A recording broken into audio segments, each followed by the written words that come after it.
नमस्कार, स्वागत है आप सभी का। देख रहे हैं आप इंडिया पब्लिक खबर। मैं हूं आपके साथ गौरी वर्मा। देश में अपना दमखम दिखाने वाले नेता अमित शाह, जो देश के गृह मंत्री हैं।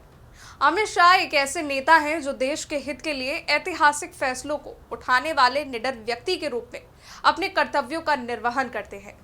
जब संसद में वो अपना बुलंद भाषण देते हैं तो उनको सुनने के लिए देश का हर नागरिक बेताब होता है। अमित शाह को भाजपा सरकार का वो हीरा माना जाता है जिसकी चमक और ललक से न केवल जनता बल्कि विपक्ष भी प्रभावित होता है।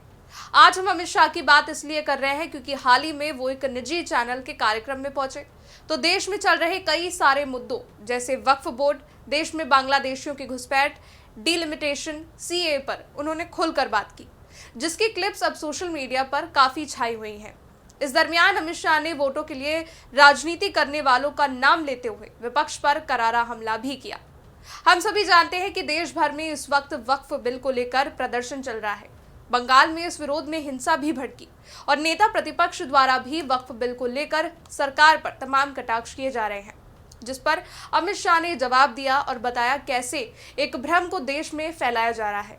अमित शाह ने सबसे पहले विरोध करने वाले नेताओं को आड़े हाथों लिया और कहा, इतना ही था तो प्रियंका गांधी वाड्रा जी तो वोट डालने भी नहीं आई, राहुल गांधी जी ने भाषण भी नहीं करा। अगर आपकी पार्टी की प्रमुख पॉलिसी है तो वो पार्लियामेंट से बड़ा मंच क्या होगा? लोकतंत्र में सबसे बड़ी पंचायत है, राहुल जी वहां बोले ही नहीं। इनकी पार्टी को 50% समय दिया था और कहते हैं कि हमें बोलने नहीं देते। मैं युवाओं से कहना चाहता हूं कि मोदी जी ने 10 ही साल में इस देश को जातिवाद, परिवारवाद और तुष्टीकरण से मुक्त कराकर विकास की ओर ले जाने का काम किया है। अब हमारी युवा पीढ़ी को इसे आगे बढ़ाना होगा, दल कोई भी हो। यही नहीं, अमित शाह ने वक्फ पर बोलते हुए कहा कि नए वक्फ कानून के खिलाफ सिर्फ कुछ गिने चुने नेता हैं। 80% मुस्लिम समाज पसमानदाओं का है, जो गरीब है, एक प्रकार से ओबीसी है। उनको वक्फ में प्रतिनिधित्व मिलना चाहिए या नहीं? मुस्लिम महिलाओं को वक्फ बोर्ड में हिस्सा मिलना चाहिए या नहीं? शिया, आगा खानी, मोहम्मदिया, इन सारे मुसलमानों का कोई प्रतिनिधित्व नहीं है। वो भी मुसलमान हैं, उन्हें भी हक मिलना चाहिए। कांग्रेस पार्टी माइनॉरिटी की बात करती है, माइनॉरिटी विद इन माइनॉरिटी को हम रखते हैं तो वो विरोध करते हैं।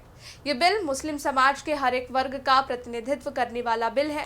कांग्रेस के नेता कहते हैं कि क्या गलत हुआ? मैं कहना चाहता हूं कि आज़ादी से लेकर 2013 तक 18 लाख एकड़ जमीन वक्फ की प्रॉपर्टी थी, जिसमें मुगलों के पहले से भी जो वक्फ हुए वो सारे आ गए। लेकिन 2013 के कानून के बाद ये बढ़कर 21 लाख एकड़ हो गई। तो यही बताता है कि 2013 के कानून में आपने ऐसी व्यवस्था करी जो न्यायपूर्ण नहीं थी। किसी की भूमि को आपने वक्फ घोषित कर दिया जहां लोग रह रहे हैं। पूरे गांव आपने वक्फ घोषित कर दिए। कई मंदिर जो कई 100 साल पुराने हैं, जहां पूजा चल रही, वो वक्फ घोषित कर दिए गए। इस तरह से कैसे चल सकता? ये 2013 के पहले नहीं था। 2014 के चुनाव से पहले कांग्रेस पार्टी ने अपना वोट बैंक सुनिश्चित करने के लिए ये काम किया। मैं मुसलमान भाइयों को कहना चाहता हूँ, 49 लाख एकड़ भूमि हुई है। इसमें आर्ग्यूमेंट करते हुए मस्जिद है, कुछ दरगाह है, ये सब मिल मिलाकर 5% से ज्यादा नहीं है।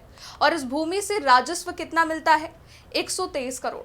ये आय कहाँ जा रही है? जो बैठ गए हैं वो भ्रष्टाचार करते हैं क्योंकि ऑडिट की व्यवस्था अच्छी नहीं है। वक्फ एक ट्रस्ट है, ट्रस्ट उसी का होता है जो उसे बनाता है।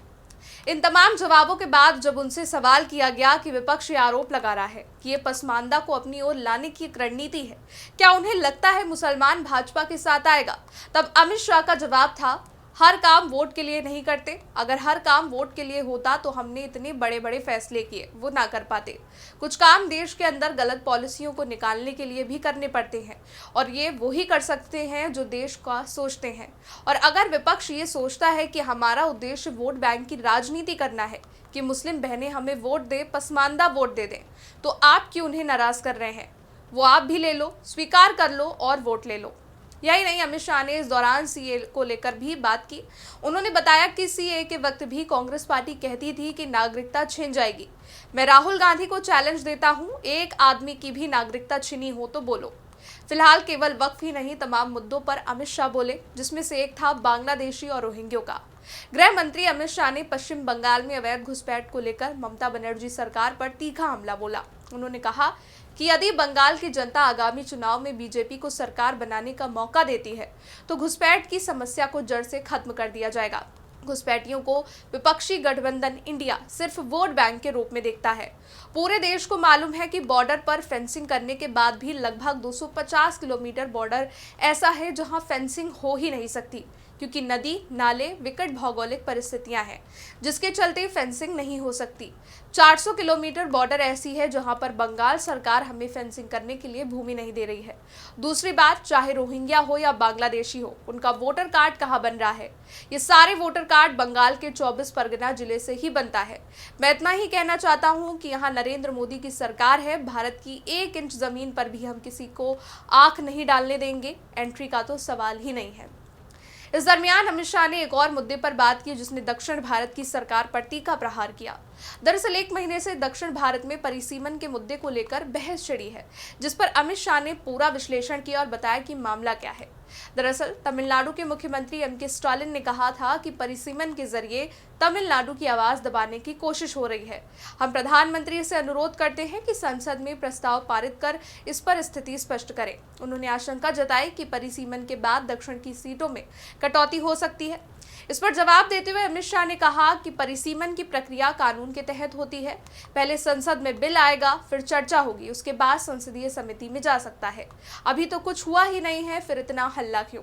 दक्षिण भारत के राज्यों के साथ किसी भी तरह का अन्याय नहीं होगा और सीटें प्रो डाटा बेसिस पर बनी रहेंगी। डीएमके केवल जनता को गुमराह कर रही है। जब सवाल भ्रष्टाचार और परिवारवाद पर होता है तो वो उत्तर नहीं देना चाहते। फिलहाल केंद्र सरकार की ओर से कोई परिसीमन आयोग गठित नहीं किया गया है और न ही इस दिशा में कोई प्रक्रिया शुरू हुई है। क्या हिमाचल प्रदेश, जहां कांग्रेस की सरकार है, वहां कोई परिसीमन हो रहा है?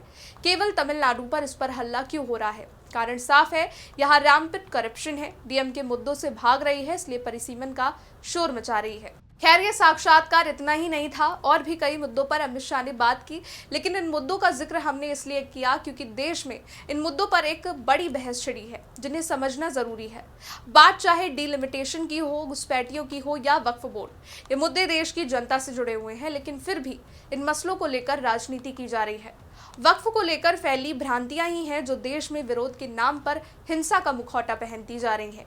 लेकिन गृह मंत्री अमित शाह ने खुलकर इन बातों का विश्लेषण किया, समझाया कि कानून के पीछे का पहलू क्या है। साथ ही उन्होंने बताया कि कैसे वोट की राजनीति के लिए लोगों को भ्रमित किया जा रहा है, जो गलत है।